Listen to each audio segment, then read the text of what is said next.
warahmatullahi wabarakatuh. Waalaikumsalam warahmatullahi wabarakatuh. Alhamdulillahirabbil alamin. Wassalatu wassalamu ala nabiyyina Muhammad wa ala alihi wa ashabihi ajma'in, amma ba'd. Bapak-bapak dan ibu-ibu yang sekalian, Allah, kembali pada malam hari ini kita kembali bertemukan Allah Subhanahu wa taala dalam majelis yang mulia, dalam sebuah pertemuan yang tidak biasa, pertemuan yang dihadiri oleh petinggi-petinggi Allah Subhanahu wa taala. Biasanya Bapak dan Ibu kalau ada namanya pertemuan, biasanya dihadiri oleh tiga pembesar, pembesar sipil, pembesar aparat, dan pembesar suara. Ada tiga pembesar. Biasanya sebuah kebanggaan dan sebuah kehormatan ketika dalam sebuah pertemuan itu dihadiri oleh pembesar, entah dalam skala daerah, dalam bagian kabupaten, wilayah, provinsi maupun pusat. Ya, suatu kebanggaan ketika dalam pertemuan itu kita hadir, dan hadir pula para pejabat-pejabat, pemangku-pemangku kebijakan di negeri, itu satu kebanggaan sendiri. Namun di masa kali ada satu hal yang mungkin harus kita sama-sama saling mengingatkan, memotivasi saya dan kita semua, agar kita berusaha dan berupaya agar kita tidak lupa dalam setiap pekan yang paling minimal standar. Di Indonesia ini selalu ini standar nasional Indonesia. Minimal kita ini dalam sepekan ada pertemuan di mana kita ada di dalamnya. Yang kita masukkan adalah majli'ilmu, adalah majelis yang di dalamnya dihadiri oleh makhluk Allah Subhanahu wa taala yang mulia, yang tidak terlihat oleh kasat mata. Siapa yang mereka? Para malaikat Allah Subhanahu wa taala. Jemaah sekalian, seandainya Allah Subhanahu wa taala mengirimkan kepada selain Nabi, selain Rasul, memperlihatkan wujud malaikat, maka subhanallah Allah Subhanahu wa taala pada hari ini, pada malam hari ini, pada kesempatan malam hari ini, jemaah sekalian, bentuk iman kita bahwasanya di sekitar kita ada malaikat Allah Subhanahu wa taala yang hadir. Malaikat Allah Subhanahu wa taala yang mulia, dan inilah yang sering disampaikan oleh para ulama kita, para sarjana, para penceramah, bahwa majelis ini adalah merupakan majelis yang di dalamnya akan dihadiri atau dihadiri oleh malaikat Allah Subhanahu wa taala yang mulia. Sebagaimana dalam hadis yang sahih, yang Nabi alaihi wasallam mengatakan bahwasanya tidaklah berkumpul suatu kaum di buyutillah, dari rumahnya rumah Allah Subhanahu wa taala. Apa yang mereka lakukan pada di rumah Allah Subhanahu wa taala adalah yatluna kitab Allah. Mereka membacakan dan belajar kitab Allah Subhanahu wa taala. Apa kata Rasulullah SAW? Illa nazal alaihimus sakinah, kecuali yang turun kepada mereka as-sakinah. Saya cek dulu, jelas selesai Pak ya? Iya. Iya, itu kita ada besar suara yang penting Pak, itu bisa. Jadi kalau tidak salah ingat sekalian, 2 pekan lalu kita sudah sampaikan bahwa salah satu nikmat yang Allah turunkan atau yang Allah berikan kepada orang beriman ini, adalah kebahagiaan atau ketenangan, kenikmatan. Dan ini telah kita sebut bahwasanya walladzi anzala as-sakinata fi qulubil mu'minin. Allah Subhanahu wa taala yang menurunkan, yang memasukkan kebahagiaan dalam hati orang-orang beriman. Sehingga secara khusus misalkan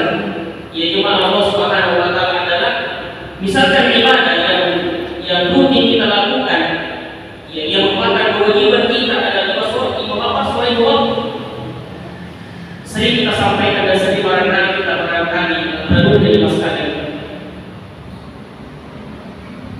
Ya, tidak apa-apa ya. Ya mas kalian, kita mengajak, kita berusaha bagaimana mengadili atau merenungkan di mas kalian. Contoh konkret, contoh yang nyata mas kalian dalam kehidupan kita sehari-hari. Di bawah waktu mas kalian.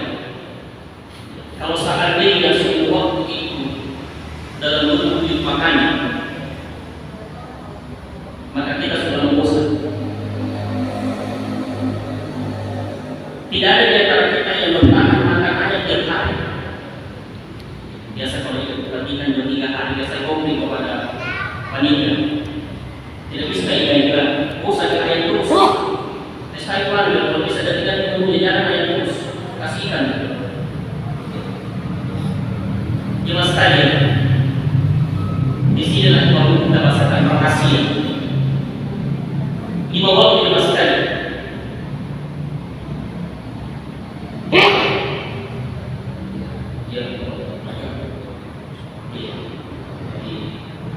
Jelas sekali kita rasa dengan salah satu yang sunnah Rasulullah SAW tidak bersih. Cinanya. Maka yang bersih mengatakan apa? Alhamdulillah.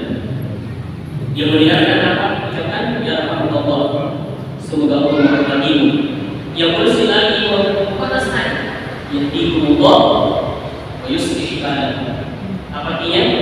Semoga Allah senantiasa memperbaiki wa yuslih balakum, memperbaiki, memudahkan segala bentuk urusan.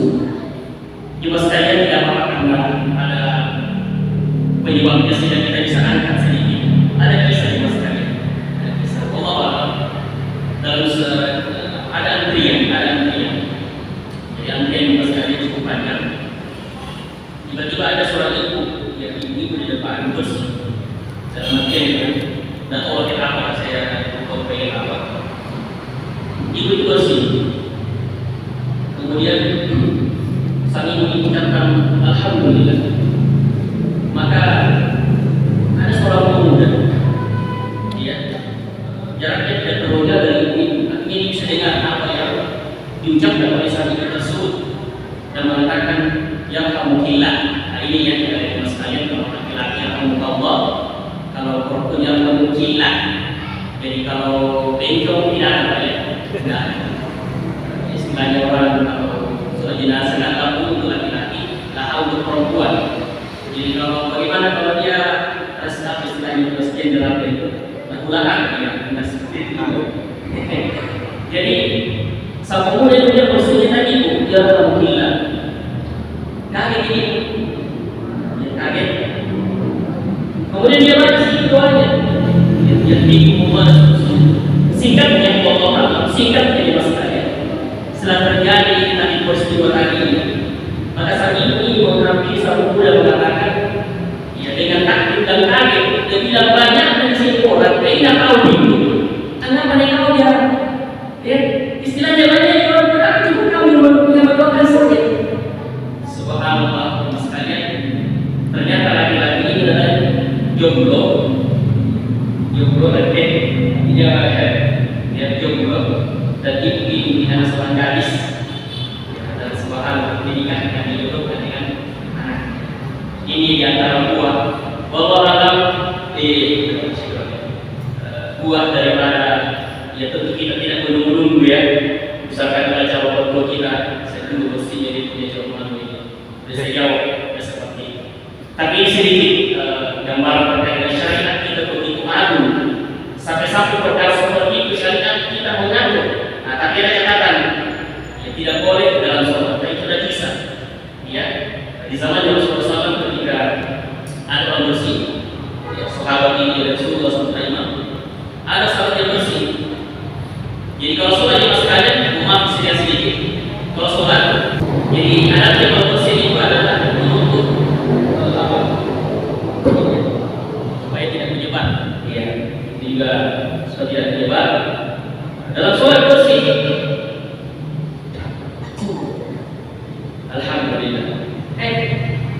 Saking dia jawab, ya Allah. Dijawab lagi, ya Allah. Tapi dia mau. Nah, itu Rasulullah setelah sholat, bahwasanya sikapnya bahwa tidak boleh dalam sholat tidak boleh cukup yang bersih saja yang ucapkan atau berdoa. Karena kan kerja seperti itu, yang lebih lagi bisa menambah sholat, karena dia bukan bagian daripada zikir atau bacaan dalam sholat kita. Dimasukkan kepada Allah, ini tentu sampai tadi kalau pembahasan tentang itu masuk dalam hadis hak muslim al-muslim situ. Dia masuk dalam pembahasan hak muslim terhadap muslim yang benar. Salah satu yang tadi boleh kestal sunnah, baik tentang sunnah falsafah. Apabila dia bersih, maka jauhlah bersihnya. Nyemaskan yang Allah, kita lanjutkan tadi sampai mana kali terakhir dia. Apalagi kenapa besar? Ya asal kita yang tenang. Nyemaskan Allah. Jadi subhanallah, Allah subhanahu wa ta'ala yang sekalian memberikan keistimewaan kepada kita sehingga kita bisa melaksanakan sholat waktu ini seperti yang kami sampaikan tadi. Seandainya sholat waktu itu seperti makanan, maka kita sudah memesan. Bagaimana tidak rakaatnya sama, zuhur 4, asar 4, maghrib 3, apalagi isya 3 subuh 2, bacaannya sama. Kalau satu boleh dibaca kita hafal itu terus.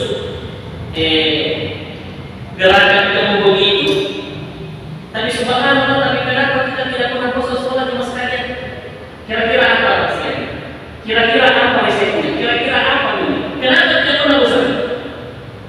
Di sinilah.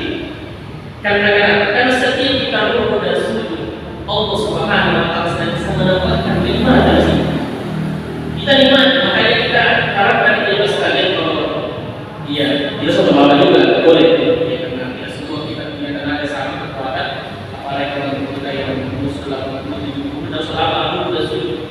Tapi paling tidak, mari kita nikmati setiap gerakan rukun dan sujud kita. Karena di situ sebenarnya, ya misalkan mulai kita makan seperti saya bilang kemarin, karena orang luar itu, ya gelasnya cuma kecil, ya kecil, tapi bisa kita jawab yang habis. Karena setiap apa namanya, setiap sejuta, setiap satu kali ini, dia nikmati rukun itu. Maka kita bakal mengikuti Allah Subhanahu wa Ta'ala. Ketika kita nikmati. Makanya yang bertanya, Ustaz, bagaimana caranya bisa khusyuk dalam sholat? Satu saja kata kunci di situ, pelajari bahasa Arab. Pelajari bahasa Arab. Ia membuat jalan kira kita mulai naik kemana-mana. Ya, karena kenapa? Di samping yang pertama karena kita tidak memahami atau tidak mengetahui apa yang dibaca oleh imam. Bahkan kita sendiri tidak memahami apa yang kita baca. Makanya jangan heran ketika ada orang baca Bapak Fatihah baca menangis. Ya, membaca surga menangis, neraka menangis. Kenapa mereka menangis? Bukan karena baru kematian, bukan karena baru musibah, tapi karena mereka mendapatkan kenikmatan, kebahagiaan, ketenangan ketika mereka berkait Allah Subhanahu wa Ta'ala. Dan inilah menjadi ketenangan kita pada hari ini. Iya, makanya kita mohon ampun kepada Allah Subhanahu wa Ta'ala dengan keterbatasan kita, ya, kemudian dengan kondisi kita, mudah itu tidak mengurangi pahala di sisi Allah Subhanahu wa Ta'ala. Maka yang terpenting adalah menjaga niat kita. Ya, dalam setiap kita beribadah kepada Allah masjid, ya makanya seorang ulama kita mengatakan, semoga Allah merahmati seorang hamba ketika dia mau melakukan sesuatu itu berhenti sejenak. Berhenti sejenak artinya apa? Berhenti sejenak untuk memeriksa dia punya hati, dia punya niat. Kalau karena Allah, maka dia segerakan. Tapi kalau bukan karena Allah, dia tangguhkan atau dia kata lain, dia berhenti sejenak dulu. Dia berproses kembali. Karena kenapa? Karena yang mengingat itu bukan menunjuknya, bukan yang nampak. Tapi yang mengingat adalah apa yang kita niatkan. Ya, apa yang kita niatkan? Maka seluruh kita orang-orang yang datang hanya karena ingin dia oleh tetangganya, hanya karena ingin oleh sama-sama wanita masjid dan seterusnya. Tetapi ini juga tidak bisa menjadi alasan. Kenapa perlu masjid? Tidak pada keluarga, tidak pada wajah, kehilangan dan niatku. Ya, kenapa perlu masjid? Karena mengurus niatku.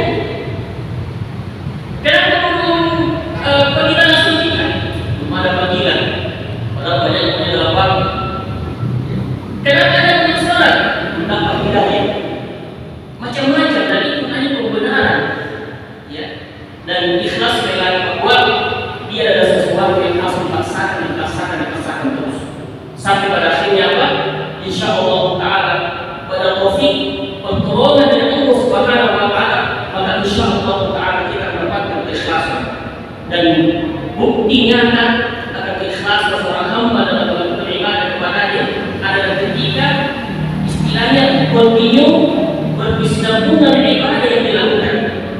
Contoh di masalah ada kegiatan kita berani menjadi waktu pasti ada berani, tidak ada yang berani. Seperti halnya kita ke masjid, ada kegiatan kita berani kalau masjid selesai saja tidak ada. Karena kenapa? Karena yang sudah hari ini penuh apa ya? Mungkin ada pengalaman barangkali kita terbuka saja. Mungkin ada yang pernah kita berpengalaman karena mungkin karena sakit, karena hujan deras tidak ke masjid. Sampai-sampai kita lupa. Sebabnya kepada ini mesti ada di rumah. Lupakannya kita. Kan biasanya ada di antara barangkali di masyarakat sebenarnya di rumah. Nah dia sudah sungai berasal lagi. Itu karena kenapa? Karena saking terbiasa ini mesti dia lupa. Bahwasanya sebenarnya semua ini di rumahnya. Ini menunjukkan bahwasanya alhamdulillah hati kita sudah mulai terpaut, sudah mulai rindu, tidak mau berpisah dengan musik. Dan ini yang harus kita jaga bersama agar apa yang kita maksudkan tadi bahwa kedatangan kita ke masjid ini memang semata-mata karena Allah. Dan ini kita sudah sengaja mewakili khususnya teman-teman yang akan menyediakan pembahasan kita insyaallah pada kesempatan malam hari dan ucapkan terima kasih kepada takmir masjid. Jadi di sini apa namanya lagi atau pengurus? Masih pengurus namanya ya.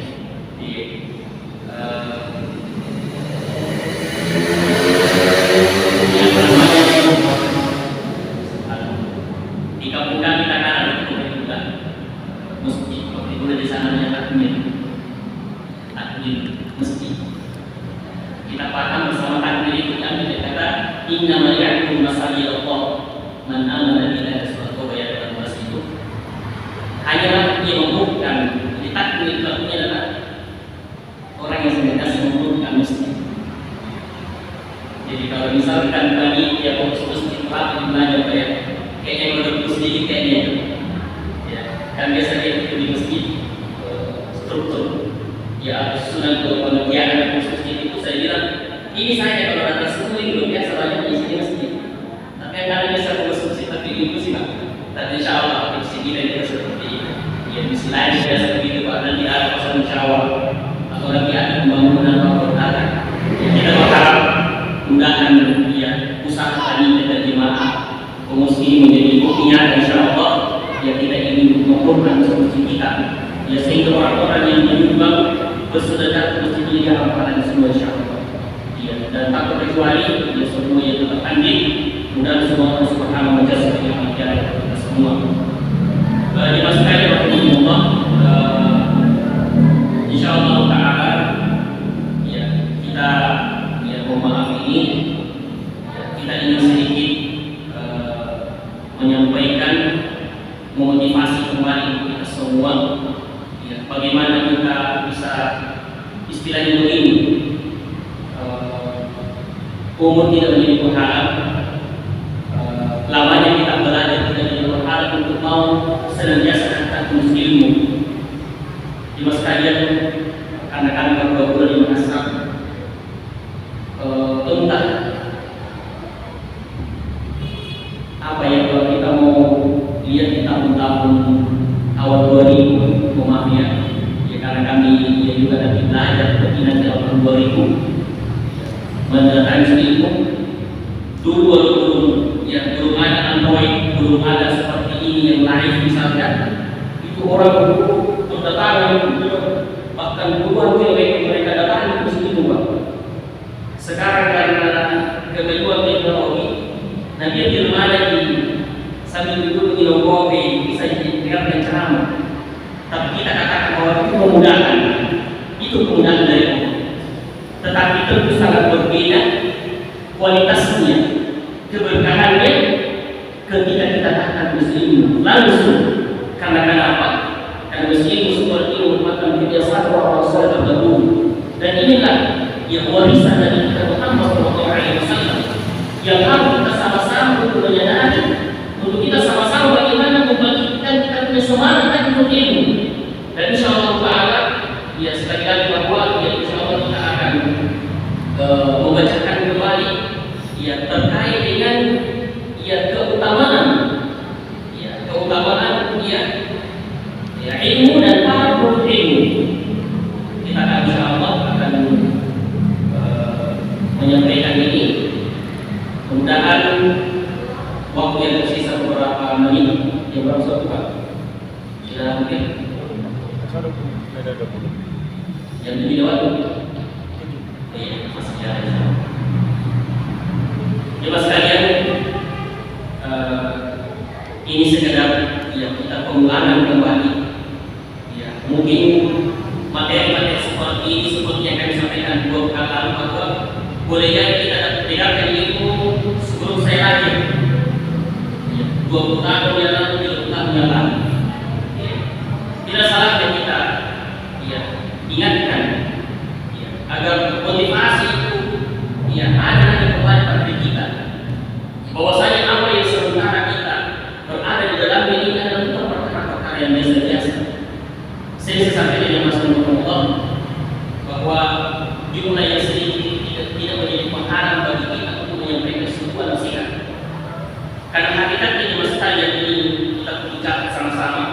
Mari kita sama-sama saling mengingatkan kepada khususnya dan yang mungkin yang sebaya dengan saya akan datang ke adik-adik saya. Mari kita catat besar bahwa ad-dinu nasihat. Agama ini merupakan nasihat. Al-Imam An-Nawawi rahimahullah ta'ala sekalian dalam kitabnya Al-Aqidiyah An-Nawawiyah bahwasanya menjelaskan terkait dengan hadis itu. Ad-dinu nasihat, jadi nasihat itu dari bahasa Arab. Ya, ad-dinu nasihat. Agama itu nasihat. Kata beliau, nasihat itu kalau di bahasa Indonesia nasihat atau an-nasihat itu kata yang singkat, pendek, tapi dalam maknanya. Beliau mengatakan bahwasanya nasihat itu bermakna arti di dalamnya mengandung satu ada rasa cinta, ada perhatian, ada kasih sayang. Dalam maknanya artinya apa? Artinya apa? Ketika misalkan ada saudara kita, ada tetangga kita, ada orang tua kita, istri dan suami, mereka senantiasa saling menasihati, itu tandanya bahwasanya orang yang menasihati ini benar-benar cinta sama dia. Dia sayang sama dia perhatian sama dia. Ketika seorang suami menasihati istrinya, maka itu tanda bahwasanya suami itu cinta dan sayang sama istrinya. Atau sebaliknya, ketika seorang istri menasihati suaminya, itu artinya istri itu cinta dan sayang sama suaminya. Atau kepada anaknya. Dan sungguh dipertanyakan ketika dalam sebuah rumah tangga kita sama-sama sudah saling mengenal, tapi tidak satupun kata-kata kebaikan yang mengingatkan kepada kita dalam perkara agama Allah Subhanahu wa taala. Tetapi tentu ada rambu-rambunya. Tetapi kalau kita sama-sama memperhatikan bahwasanya kita lihat kondisinya, waktunya, kapan kita bisa menasihati. Ya, kapan kita bisa saling mengingatkan. Karena kenapa? Karena nasihat itu apa? Guna bapak-bapaknya guna ya, terus juga ya karena mana itu apa jangan sanggar guna Allah tentunya. Begitu pun nasihat untuk kita yang mudah dengan 2 kali sebulan ya dan kemudian ditambah dari yang sudah jumpa dan mungkin barangkali ya ada ya seperti yang disini suatu waktu kemudian itu tidak menjadikan kita ini bosan ya bosan dan bosan. Karena kenapa? Karena nasihat itu lagi-lagi maaf saya menyinggung masalah kopi. Nasihat itu seperti kopi Pak. Kopi itu pahit atau manis? Ya pahit Pak ya. Kopi itu Pak pahit. Nasihat itu pahit. Tapi kalau kopi itu Pak pahit tapi bisa membuka mata. Artinya tidak gantung.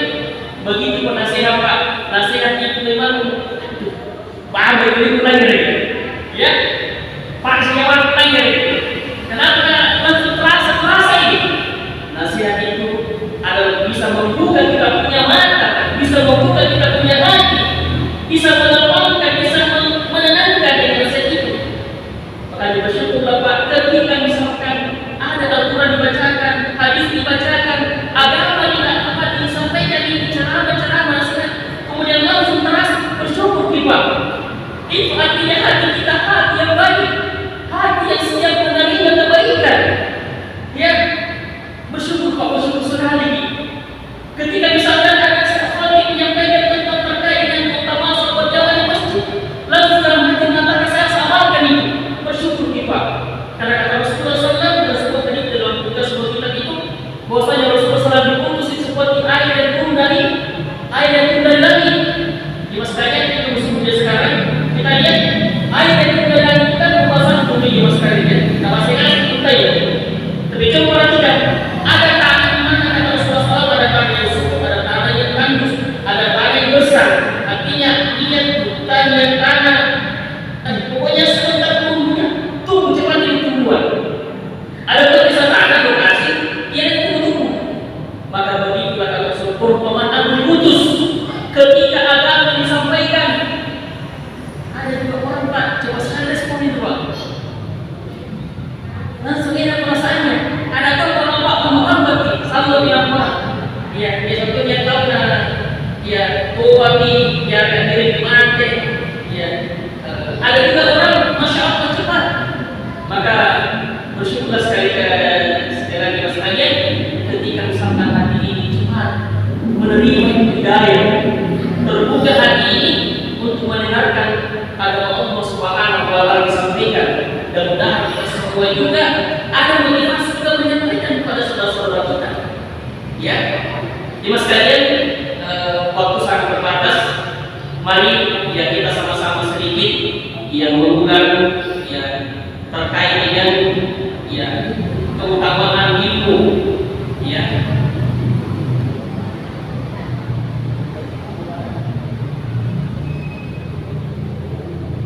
ada ayat dalam Al-Quran dalam surah Al-Mujadilah ayat yang ke-11, ayat yang masyhur yang terkenal yang kita sudah hafalkan bersama. Yarfa'illahu alladziina aamanu minkum walladziina utul ilma darajat. Ya, kata Allah Subhanahu wa taala, ya Allah akan meninggikan orang-orang yang beriman di antaramu dan orang-orang yang diberi ilmu pengetahuan beberapa derajat.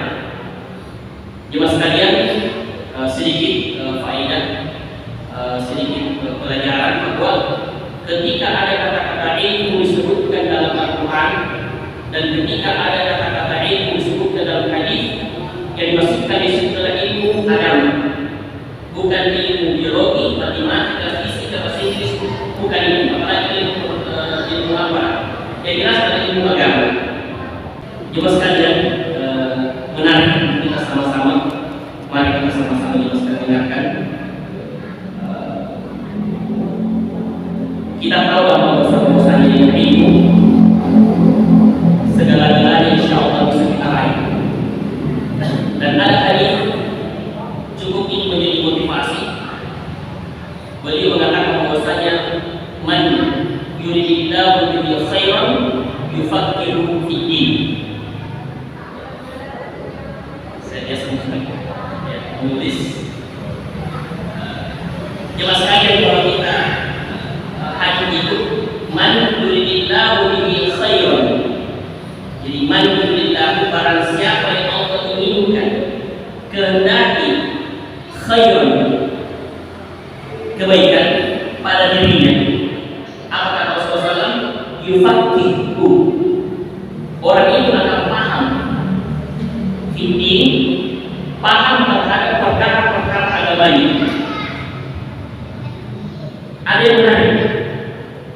Jadi kalau kita melihat di hadis ini mas kalian, barang siapa yang Allah inginkan, kehendaki kebaikan pada diri seorang hamba, apa tandanya? Apa tandanya? Paham terhadap agamanya. Dia memahami agamanya.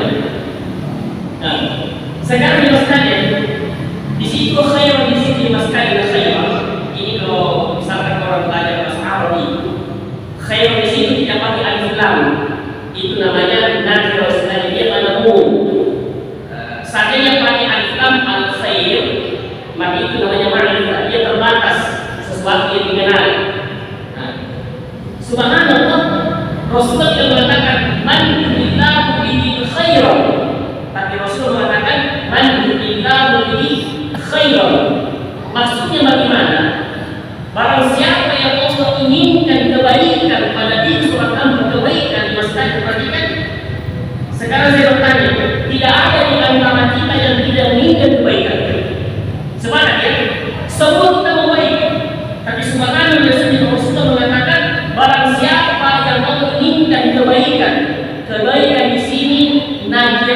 artinya dia sesuatu yang tidak terbatas umum, dalam artian Allah akan memberikan kebaikan pada seorang hamba tak terbatas di dunia dan di akhirat nanti.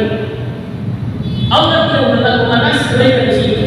Makanya jangan Allah Subhanahu wa taala orang-orang yang betul-betul mendalami memahami agama Allah dengan baik, Allah Subhanahu wa taala akan mengangkat derajat mereka. Ada orang makanya kalau kita mengatakan wahai anakku, boleh mereka berpesan wahai anakku, pelajari ilmu, datangi para ulama, datangi majelis mereka. Katakan apa? Boleh jadi hari ini kamu dianggap biasa-biasa, boleh jadi kamu hari ini dianggap tidak ada artinya. Ketika bisa kau menjadi orang yang berilmu, maka orang-orang akan mendatangimu untuk mempertanyakan perkara-perkara agama mereka. Dan itu kita saksikan Allah Subhanahu wa taala begitu banyak orang-orang yang mungkin isinya hanya berhenti aja mas. Kemudian satu sosial kayak apa? Ternyata tidak boleh. Tetapi subhanallah, Allah Subhanahu wa taala mengangkat derajatnya, Allah angkat derajatnya, dirinya, keluarganya dan seterusnya. Dan tentu kebaikan-kebaikan yang lain. Sehingga ketika kita mau selain al-fahmu wal istilahnya, kalau kita kembali hadis ini, jika Rasulullah begini, barang siapa yang menginginkan kebaikan pada dia seorang hamba, apa katanya? Paham terhadap agamanya. Berarti pemahaman terbaik daripada hadis ini bagi orang yang tidak memahami agamanya, maka apa? Tidak ada kebaikan pada diri. Orang yang tidak memahami agamanya tidak ada kebaikan pada diri. Maaf ya, karena bukan ada ayat ini tersebut di depan ini, kita contohkan Pak. Ya, itu saya harus juga. Ya. Kita contohkan sedikit maaf ini.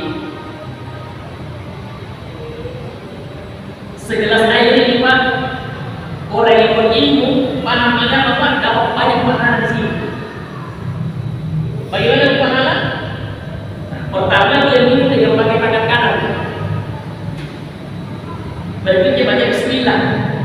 Saya contoh dulu ya, saya harus juga bismillah.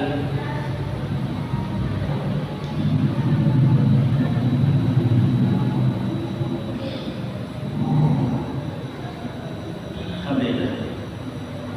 Dalam segelas air ini Pak, banyak pahalanya. Pertama, minum pakai tangan kanan. Yang kedua baca bismillah, basmalah. Minum tidak boleh bernapas. Disunahkan sampai 3 kali. Jangan minum kata Rasul seperti unta. Itu tergini Pak. Sekali. Ya. Kemudian jangan minum dalam keadaan berdiri, apalagi berjalan. Kode mau yang kamu silakan. Kamu lebih anak-anak muda ya, katanya tidak tahu Pak, minum Kentucky lagi ayam Kentucky di tangan di Pangkalan, kecacura di Magerinda, nganda ada pertemuan ya, nah, berbiasa.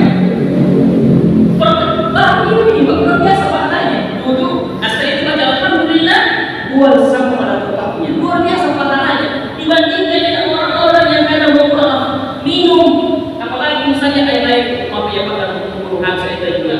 Kadang minum Pak, saya keluar jadi suka yang di sini di tempat saya itu ya. Saya di sini biasa air keras begini, biasa banyak sekali dia namanya.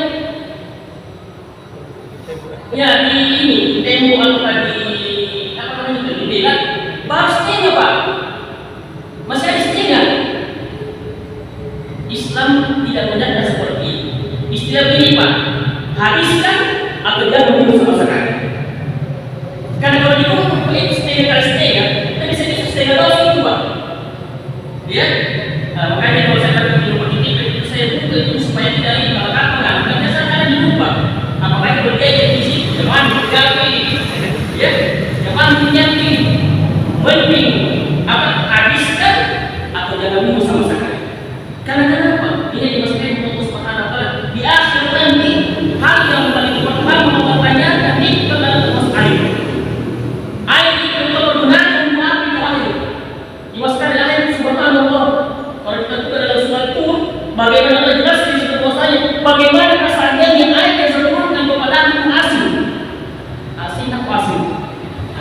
C lagi. Kira-kira bagaimana seandainya Allah turunkan itu air mungkin ada juga C Pak itu C lagi ya. Ada orang mengalami saya lihat bangun dan turunnya bukannya mereka pergi berburu, bukannya air dipakai tetapi langsung bawa kok. Ada yang besar dari Allah menyumbang Tuhan itu. Kita ke masjid dia pakai warkop.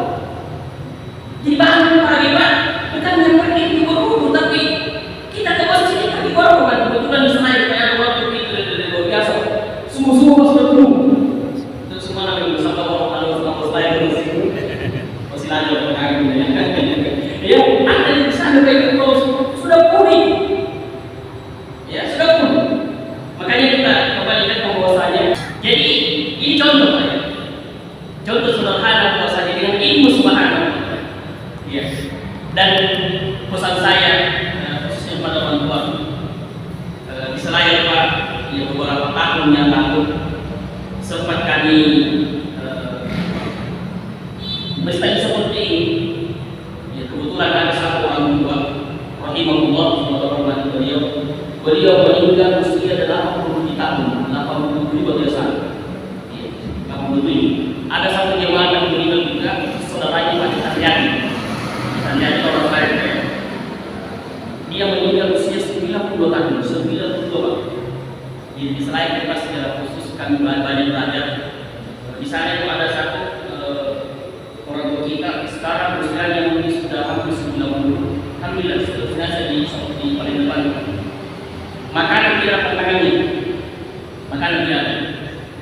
Itu tidak lagi. Apa mudah saya katakan pengajian tidak pertanyaan Pak, ini masih utuh, maksudnya masih asli bukan palsu. Dia tanya bila hatinya, maka badannya hati perbaiki. Orang kalau bersaji pada bilang tidak ada di orang bersaji. Kenapa biasa begini kan? Jadi dia hati ini kan. Ya. Ibaratnya kalau mau kemana dari kendaraan ini. Jadi ada satu jemaah Pak.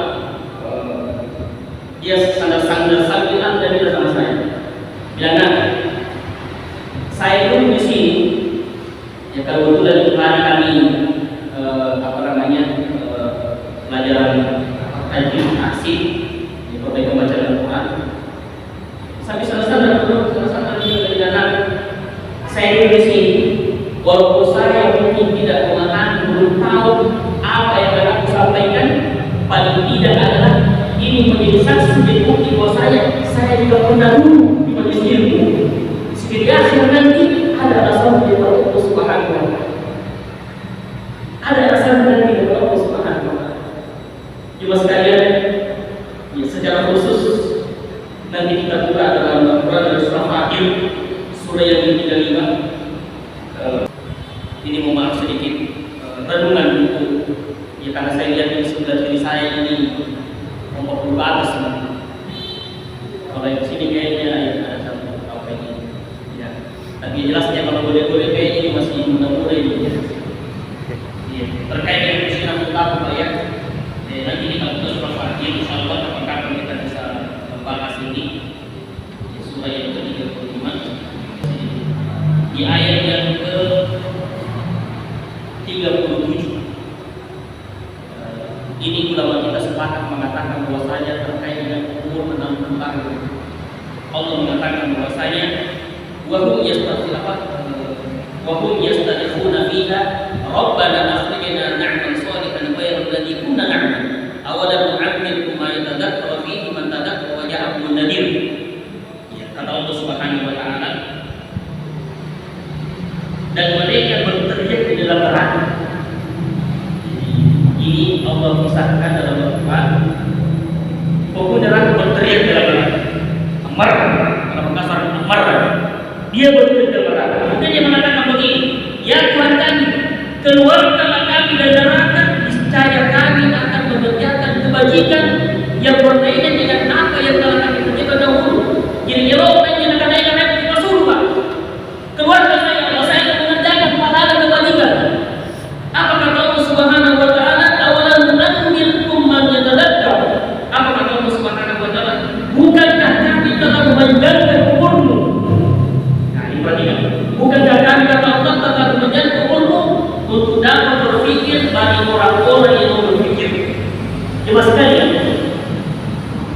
Jadi usia 60 tahun itu adalah usia di mana istilahnya usia udul, artinya usia yang tidak ada alasan baginya lagi. Bayangkan Pak, misalkan 60 tahun kita mau bertemu, insya Allah bagi yang umur ulang tahun itu. Bayangkan Pak, banyaknya waktu Allah berikan kepada kita. Apa kata Allah? Tidak saya tinggal yang makana murah-murah gitu. Istilahnya kata Allah Subhanahu wa taala dalam surah Az-Zumar tadi, wasifat ladina kafaru ila jahannam al-zumara. Kata Allah Subhanahu wa taala, ketika orang-orang kafir itu dibawa sekitar neraka. Istilahnya dirinya rombongan surga. Ketika sampai pintu neraka ditanya, sampai pintu neraka ditanya, kalau bahasanya kita, dia ada ibaratnya 5 kilometer dari belakangku, hubungan garanya mustaqim. Dia ada ibaratnya Islam dari belakangku. Tidak ada yang pernah datang kepada aku menyampaikan bahwasanya ada namanya hari akhirat. Kata dia bagi orang yang si bagi orang yang rasa tunggu. Tidak ada rasa dan Allah Subhanahu wa taala. Makanya ini kita tegaskan dan kita sampaikan bahwa jemaah sekalian, kata Rasulullah SAW sebagai penutup, a'maluhum an baina 60 wa 70 wa aqalluhum man yajidullah, kata beliau, umur umat itu hanya berpisah antara 60 sampai 70 tahun. Wa aqalluhum, seringkali dalam saya sangat sedikit yang bisa melewatinya. Apa kata ulama kita? Pertahunan kematian itu antara 60 sampai 70 tahun. Jadi ketika umur sudah biasa kadang-kadang mengistilah kalau PNS itu namanya NDP ya Pak ya. Jadi apa istilahnya NDP? Apa wajib sebenarnya? Apa dengan NDP itu? Ya, masa-masa perjalanan untuk pensiun ini. Ya, nabilah bahasa yang kenalkan dimana kita mulai menjelang NDP berarti yang mati pelan-pelan. Sering lagi begitu Rasulullah SAW mati pelan-pelan katanya. Artinya apa? Ketika masa mendapati usia 50 tahun 60. Jadi sebab ada orang masuk 50 tahun 60 pensiun ini, yang ini itu jadi warisan, yang ini jadi warisan. Karena dia dipikiran kalau yang ada ormas bagi, ormas orang masjid. Tidak usah terlalu banyak pikir. Dan jangan lupa kita menganggap rakyat hebat, menganggap itu kasih yang mudah-mudah. Ya, saya tahu aja Pak. Usia sudah 60 tahun yang mengabdi sehingga mengabdi kepada Allah. Kita sejak sebelum kita perbaiki sehingga Allah Subhanahu wa taala juga akan perbaiki masa-masa lalu kita. Barang siapa yang memperbaiki sisa-sisa umurnya, maka Allah akan memperbaiki juga yang lalu. Tapi kenapa sih Tuhan dan Allah kita masih ingin dia begini? Boleh. Jadi ormas ini kita jelaskan ormas bagaimana? Orang masjid. Kenapa sih begitu boleh dia di kehidupan ini bersih bulan-bulan, ya? Ya tak 5 juga siapa sih yang mendatang juga bagi dia mungkin dari masjid bagi berzikir dan seterusnya. Mohon ini mungkin yang sempat kami sampaikan dan insyaallah taala kita akan lanjutkan nanti panjang dulu insyaallah ya 2 pekan kemudian. Karena namanya ajar kita tidak tahu Pak. Ya boleh jadi malam ini saya masih ceramah, mungkin ke depan tidak ada. Ya, inna lillahi wa inna ilaihi raji'un. Mudah-mudahan kita umur yang panjang dan sehat dan insyaallah bisa kita bertemu lagi di pertemuan berikutnya. Subhanallah.